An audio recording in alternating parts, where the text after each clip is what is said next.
मित्रांनो, अशा प्रकारचे नवनवीन व्हिडिओ बघण्यासाठी चॅनलला लाईक सबस्क्राईब करून बेल वाजवा, त्यामुळे तुम्हाला नवीन व्हिडिओची सूचना मिळेल।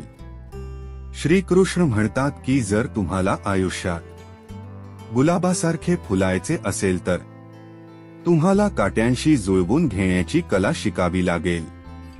तुम्ही काहीही करू शकत नाही असा कधीही विचार करू नका। हो, तुम्ही सर्व काही करू शकत नाही, परंतु आपण करू शकता अशा अनेक गोष्टी आहेत। फक्त दृढनिश्चय करा।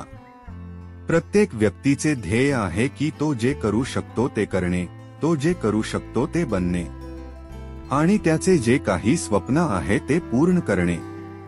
पण आतापासून तुमच्याकडे जे काही आहे त्याचा आदर करा आणि आनंदी राहा। जे काही मिळाले आहे त्याचे स्वागत करा आणि जे काही मिळाले आहे त्याबद्दल आभारी राहा। तुमची योग्यता ओळखा, यामुळे तुमची झोप अधिक मजबूत होते। पण स्वतःमधील उणीवा देखील ओळखा, यामुळे तुमचे चारित्र्य मजबूत होते। जे इतरांना माफ करतात ते स्वतःवर प्रेम करतात, कारण त्यांना माहित असते की असे करून मी इतरांना दोष देत नाही, त्यापेक्षा मी माझ्यावर एक उपकार करत आहे आणि माझ्या आयुष्यात सुख समृद्धी आणत आहे। जर कोणी तुमच्यावर विश्वास ठेवत असेल आणि तुमच्याकडून अपेक्षा करत असेल तर ती मजबुरी नसून परस्पर विश्वास आहे। आणि विचार करून पुढे जा, जे पटकन हलतात ते पडतात। जीवनात पुढे जायचे असेल तर स्वतःवर विश्वास ठेवा, इतरांवर नाही। प्रत्येक वेळी तुम्ही पडाल तेव्हा उठता। आता तुम्हाला ना कोणाच्या हाताची गरज आहे ना कोणाच्या आधाराची वाट पाहायची आहे। जे हार मानतात तेवढेच तुम्हाला मिळेल, म्हणून वाट पाहू नका। आयुष्य तुमच्या विचारापेक्षा वेगाने धावत आहे आणि कधीही मारू नका। हो, काही लोक हार मानतात, पण लक्षात ठेवा, माणूस पाण्यात बुडून मरत नाही तर मरतो। तेव्हा याचा अर्थ असा नाही की तुम्ही जीवनात हरले आहात। तुमचे गंतव्यस्थान गाठण्यासाठी तुम्हाला कठोर परिश्रम आणि रस आवश्यक आहे, परंतु शहाणपणाने आणि विचारपूर्वक पुढे जा। जे खेळतात ते लवकर पडतात। आयुष्यात पुढे जायचे असेल तर दुसऱ्यावर नाही तर स्वतःवर विश्वास ठेवा। प्रत्येक वेळी तुम्ही पडाल तितक्या वेळा उठाल। आता ना कुणाच्या हाताची गरज आहे ना कुणाच्या आधाराची। तुम्ही वाट पाहत असाल तर तुम्हाला तेवढेच मिळेल। जे हार मानण्याचा प्रयत्न करतात, म्हणून वाट पाहू नका। आयुष्य तुमच्या विचारापेक्षा वेगाने धावत आहे आणि कधीच हार मानू नका। आणि काही लोक हार मानतात, पण लक्षात ठेवा, माणूस पाण्यात बुडून मरत नाही तर तो मरतो जेव्हा त्याला पोहायला येत नाही। म्हणून प्रत्येक गोष्टीवर विश्वास ठेवू नका, उलट आपल्या प्रयत्नांमध्ये प्रयोग करण्यास प्रारंभ करा। अपयशाचा अर्थ असा नाही की आपण जीवनात गमावले आहे, परंतु अपयशाचा अर्थ स्पष्ट आहे, तुम्हाला त्यात सुधारणा आणि सुधारणा हवी आहे। पहा, समजून घ्या आणि विचार करा आणि नंतर यश मिळेपर्यंत प्रयत्न करा। नाती मुठीतल्या वाळूसारखी असतात, तरीही तुम्ही घट्ट धरू शकता आणि सोडू शकता। कोणत्याही समस्येचे निराकरण तुमचा सल्लागार कोण आहे यावर अवलंबून असते। लोक तुमच्याबद्दल अंदाज लावतात आणि तुम्ही काय आहात हे फक्त तुम्हालाच माहीत असते। श्रीकृष्ण म्हणतात की जेव्हा ज्ञानी माणूस नातेसंबंध टिकवून ठेवतो तर समजून घ्या की त्याच्या हातात कुठेतरी आदराची फी आली आहे। आपल्यात प्रेम ठेवा आणि प्रत्येकाचा आदर करा। मी हे म्हणत नाही तर तुम्ही माणूस आहात हे तुमचे भाग्य आहे। जरा स्वतःच्या आत डोकावून बघा आणि तुमच्यातही असे काहीतरी आहे जे इतर कोणाकडे नाही। म्हणूनच या पृथ्वीवर जन्माला आलेला प्रत्येक माणूस अनमोल आहे। जीवनात जर तुम्हाला दुःखाचा सामना करावा लागला तर त्याला सामोरे जा किंवा अशा लोकांशी संपर्क साधा ज्यांच्या उपस्थितीने तुमचे जीवन धन्य होईल। कधीही हिम्मत हारू नका। एकदा का तुम्ही स्वतःवर विश्वास ठेवला आणि पुढे गेला की मार्ग स्वतःच दिसतील. तुमचा विश्वास पक्का राहिला तर तुमची मंजिल सुद्धा तुमची वाट पाहत असेल. कोणतेही काम चांगलं असेल तर ते लगेच सुरू करा. लोक काय म्हणतील याचा विचार करू नका, कारण लोक देवातही दोष शोधतात. जास्त झोपण्याऐवजी अधिक कार्य करण्यावर विश्वास ठेवा. अधिक करण्याऐवजी योग्य करण्यावर विश्वास ठेवा. आणि बरोबर करण्यासाठी तुमचा विचार योग्य असला पाहिजे. म्हणून कमी विचार करा पण चांगले विचार करा. जीवनात पैसा हे सर्व काही नाही, पण आयुष्यात खूप पैसा असतो आणि ज्या माणसाला खूप काही समजतं त्याच्याकडे शेवटी काहीच उरत नाही. वेळेचा सदुपयोग करून भरपूर पैसा कमावता येतो, पण पैशाचा वापर करून एक क्षण सुद्धा वाढवता येत नाही. त्यामुळे वेळेचा योग्य वापर करायला शिका. लोखंड कोणीही नष्ट करू शकत नाही, पण लोखंडावरील गंज हळूहळू नष्ट करतो.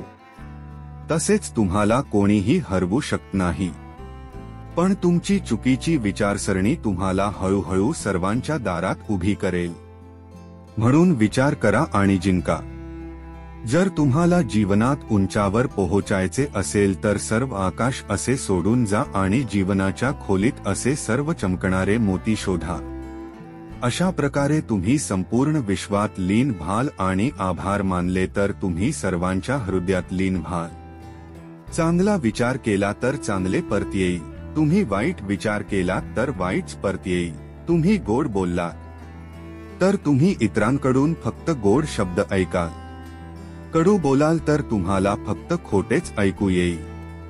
कारण आपण जे देतो तेच आपल्याला परत मिळते. निश्चित ध्येय ठेवून योग्य मार्गावर चालणे याला जीवनाचा प्रवास म्हणतात, आणि ध्येयाविना कोणत्याही मार्गावर चालणे याला जीवनाचा शेवट म्हणतात. त्यामुळे तुमच्याकडे नेहमी किमान एक ध्येय असले पाहिजे. श्रीकृष्ण म्हणतात, कोणत्याही कामात घाई करू नका. घाई केल्याने तुमची दिशाभूल होईल.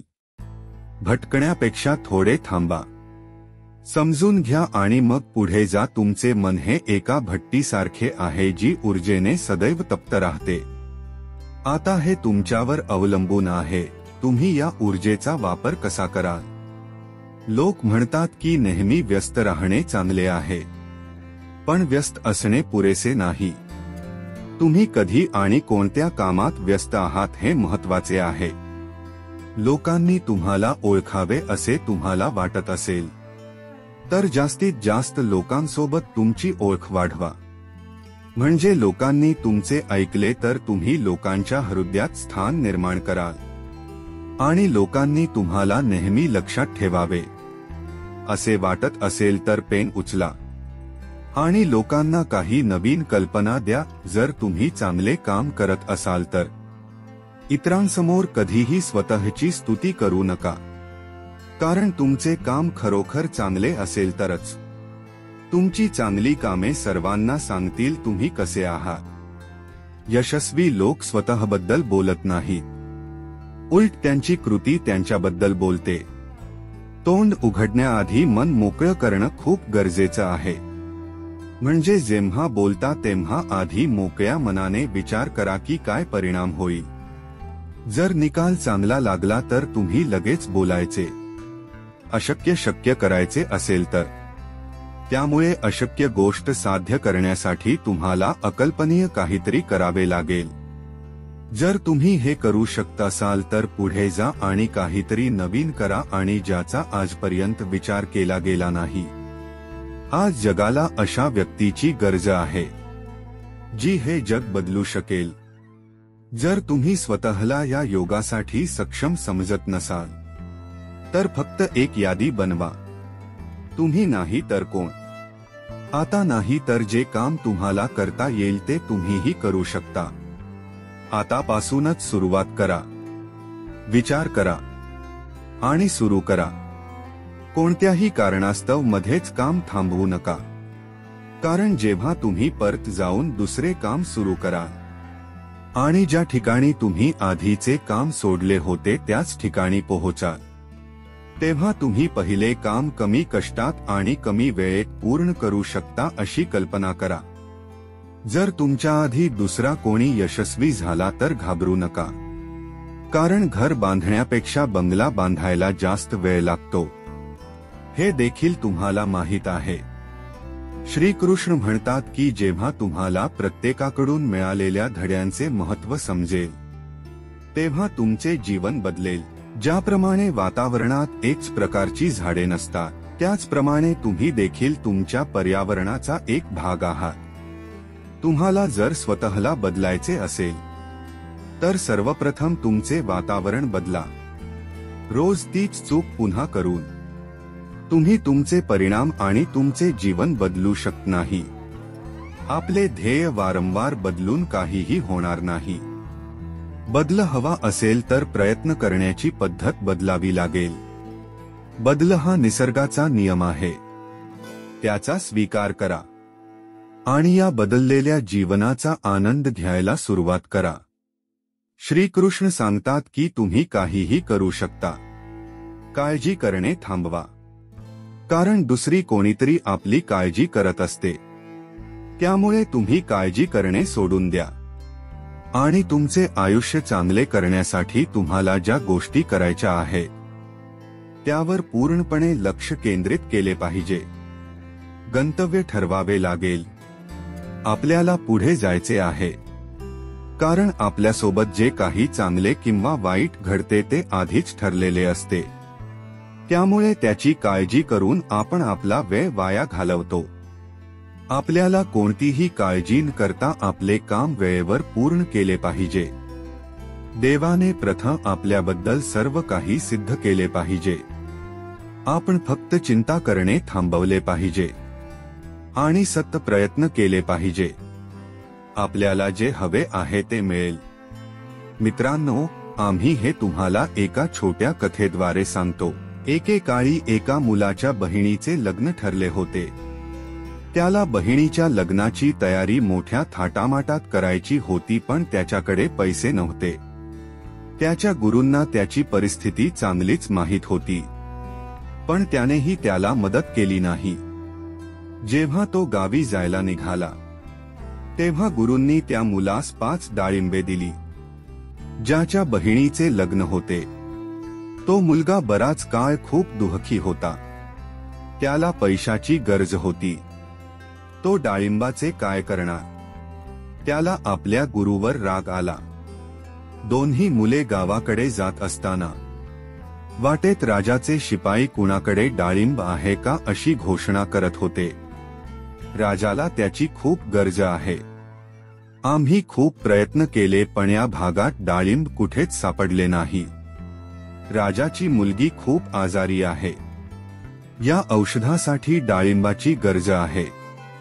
दोन्ही पोरांना वाटले की आपल्याला डाळिंबाची गरज नाही. आपण राजाला डाळिंब देऊ. मुलांनी शिपायाला डाळिंबाबद्दल सांगितले. सैनिक दोन्ही पोरांना घेऊन राजवाड्यात पोहोचला आणि त्या मुलांनी राजाला डाळिंब दिला. त्याबद्दल राजाने त्यांना भरपूर बक्षीस, पैसे, दागिने आणि बरेच काही दिले. मुलाच्या बहिणीचे लग्न मोठ्या थाटामाटात झाले. आता मुलाला पश्चाताप होत होता की त्याने विचार न करता आपल्या गुरुला विचारले. आणि मित्रांनो, मला आशा आहे की तुम्ही या कथेतून खूप काही शिकलात. या व्हिडिओमध्ये खूप काही आहे. आपण पुढील व्हिडिओमध्ये पाहू. तोपर्यंत काळजी घ्या. धन्यवाद. जय श्री कृष्ण.